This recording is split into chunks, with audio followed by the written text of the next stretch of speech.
Bom dia, boa tarde, boa noite, sejam bem-vindos aqui. Quem está falando é o Wilson e a gente vai falar de dois processos sumamente importantes, a transcrição e a tradução.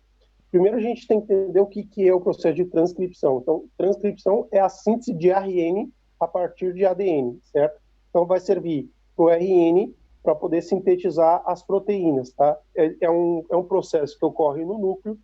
Ele, assim, primeira coisa que a gente tem que entender é que quando a gente for falar da síntese de proteínas, ela sempre vai avançar no sentido 5' 3', certo? Então, pronto. Aí, olha só, a primeira coisa que a gente tem que entender é o seguinte, ó, então o processo de transcrição, eu vou pegar a informação do núcleo e vou passar essa informação para a RN, ou seja, eu vou sintetizar o RN a partir do ADN, das informações do ADN. Então, esse RN, que a princípio ele é imaduro, a gente pode chamar ele de RN imaduro, RN nuclear, transcrito primário, ele tem vários nomes, esse RN. E aí ele vai passar essa informação do ADN para o RN. O que vai acontecer? Em um determinado momento, a gente já falou todo o processo de transcrição. O que acontece? Aí eu vou cair numa enseara que eu tenho que saber o que é um gene. Então, um gene é uma porção de ADN que codifica ou expressa para uma proteína. Então, eu sei que dentro do gene eu vou ter intron e exon. O intron é a parte não codificável do ADN e o exon é a parte codificada. Então, o que significa para nós? Significa o seguinte, se eu tenho um exon, e eu vou fazer o quê? Eu tenho que tirar essas partes que não são codificadas. Quando eu consigo excluir, quando eu tenho perda do intron e eu junto dois exons que vão trazer informação para que eu possa sintetizar uma proteína, então o que vai acontecer? Aí vai ocorrer a maduração do ARN nuclear, ou ARN primário, ou transcritor primário. E esse processo a gente vai chamar de fenômeno de splicing, porque ele está tirando o intron e ele está condicionando a aparição da parte que é codificável para a gente poder codificar uma proteína, certo? Então, isso já quando acontece essa maduração do ARN mensageiro, que era imaduro, ele se transforma no ARN mensageiro maduro. E aí ele está apto para levar a informação que está do núcleo para o citoplasma.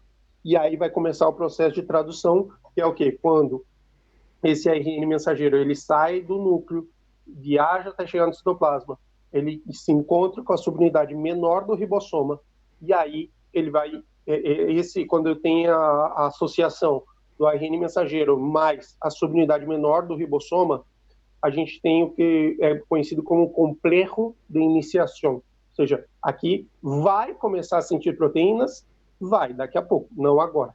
Porque a sentir proteínas ela só consegue se dar quando eu tenho a união da subunidade maior do ribossoma e quando começa a chegar os primeiros RNs de transferência.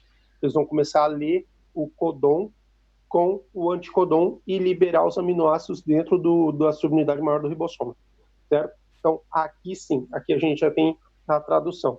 E, então, a simples vista, então, que a gente pode caracterizar como um processo de tradução? É a síntese de proteínas, na qual vai participar os três RNs, RN mensageiro, RN ribossomal e RN de transferência. Onde é que acontece esse processo? No citoplasma. Acontece dentro dos ribossomas.